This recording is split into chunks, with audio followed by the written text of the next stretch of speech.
भले ही लोग राष्ट्रपिता राष्ट्रपिता लोग बोलते हैं, लेकिन पीठ पीछे सभी गाली देते हैं। एटलीस्ट मैं ये चीज़ यहाँ पे खुला बोल रहा हूँ। जिस हिसाब से आज तक हम लोगों ने देखा, सुना या पढ़ा या हमें पढ़ाया गया है कि वीर सावरकर जो थे एक कावर्ड थे।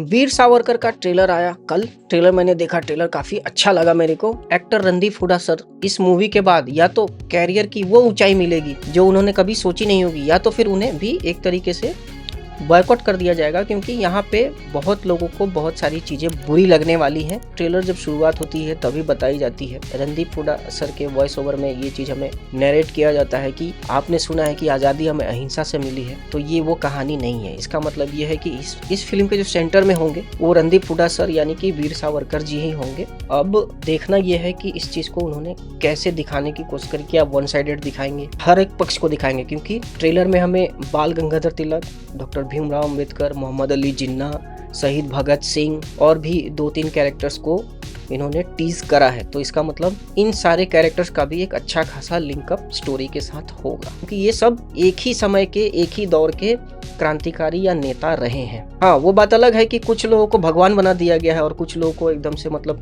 साइडलाइन कर दिया गया। तो उस चीज को आगे लाने के लिए किसी ने हिम्मत तो दिखाई है। तो इस चीज के लिए मैं रणदीप हुडा सर को हिम्मत की दाद देना चाहूंगा कि उन्होंने इस ऐसे टॉपिक को चुना है जिसके ऊपर लोग बात करने से कतराते हैं। इस महीने काफी सारी मूवीज आ रही हैं, कहीं उन सब के चक्कर में इस मूवी को थोड़ा बहुत स्क्रीन कहीं कम ना मिले, लेकिन मुझे नहीं लगता, क्योंकि ये मूवी जो है ना वर्ड ऑफ माउथ से चलेगी। इस मूवी के जो डायरेक्टर हैं वो रणदीप हुडा सर ही हैं, प्रोड्यूसर भी वही हैं और मेन लीड में भी वही हैं। अंकिता लोखंडे उनकी धर्मपत्नी के रोल में नजर आएंगी, और जो महात्मा गांधी के रोल में हैं उनका मैं नाम भूल रहा हूँ। उनकी जो एक्सप्रेशंस मैंने देखी ट्रेलर में, डार्क साइड होता है ना, शेडी, तो इस टाइप की उन्होंने एक्सप्रेशन दिए ना, उससे देख के लगता है कि आपको लिटरली वहां से थोड़ी बहुत चिढ़ होनी शुरू हो जाएगी। तो मैं उस बंदे को बोल रहा हूँ, ना कि राष्ट्रपिता महात्मा गांधी को। तो इस चीज का ख्याल रखना, और कमेंट्स में जो भी लिखना है लिख देना, गालियां लिखनी है तो भी लिख देना, मेरे को ये घंटा नहीं फर्क पड़ता, क्योंकि भले ही लोग राष्ट्रपिता राष्ट्रपिता लोग बोलते हैं, लेकिन पीठ पीछे सभी गाली देते हैं। एटलीस्ट मैं ये चीज यहाँ पे खुला बोल रहा हूँ। किसी को अगर बुरा लगता है उस चीज के लिए तो अपना जाने। मैं ये नहीं कह रहा कि महात्मा गांधी जी बुरे इंसान थे या उन्होंने कोई गलतियां नहीं करी होंगी, ऐसा नहीं है कि वो भी 100% राइट रहे होंगे। वो सब सारी चीजें छूने को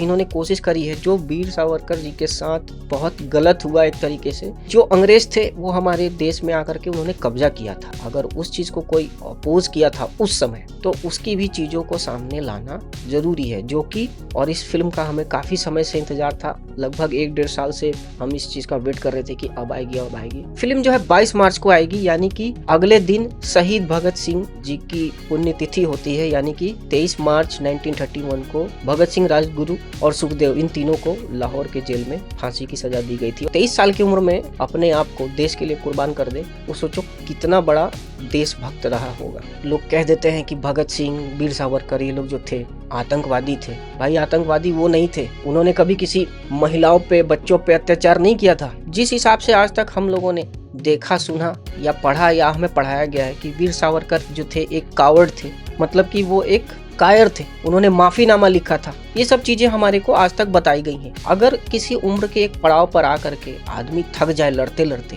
अगर उसके पास ऑप्शंस ही ना दिए जाए, तो आखिर में वो क्या करेगा, आप इस बारे में सोचना जरूर। तो ये सब सारी चीजें इस फिल्म के अंदर वो कवर करने वाले हैं। चुनाव का मौसम है और इस टाइम ये मूवी आ रही है, तो इसके ऊपर काफी सारी बातें भी होंगी। हो सकता है कई स्टेट्स में इसको बैन भी कर दिया जाए, मुझे ऐसा लग रहा है। जिस हिसाब से ओपनली इसमें दिखाने की कोशिश हो रही है, ये मूवी हालांकि किसी को टारगेट करने के लिए मेरे को नहीं लगता बनाई गई है, लेकिन वीर सावरकर के कैरेक्टर के साथ उन सारे लोगों का नाम ऑटोमेटिकली जुड़ना ही जुड़ना है। क्योंकि अगर आप गांधी की बात करोगे तो भगत सिंह की बात होगी, भगत सिंह की बात करोगे तो चंद्रशेखर आजाद की बात होगी, सावरकर की बात करोगे तो वहां पर भी गांधी की बात आएगी। तो इस चीज का समझना बहुत जरूरी है। फिल्म का जो लास्ट में जो सीन था ट्रेलर में, जब उन्होंने ये बोला कि आप लोगों ने कभी सोचा है कि कांग्रेस के किसी मेंबर को काला पानी की सजा क्यों नहीं हुई, इस वाले लाइन पे तो भैया बवाल मचेगी, या तो फिर सीटियां तो बजेंगी। उन्होंने जो भी किया नहीं किया, इतिहास एक्चुअली में क्या हुआ है ये तो उस समय के लोग ही बता सकते हैं, क्योंकि इतिहास हमेशा बढ़ा चढ़ा करके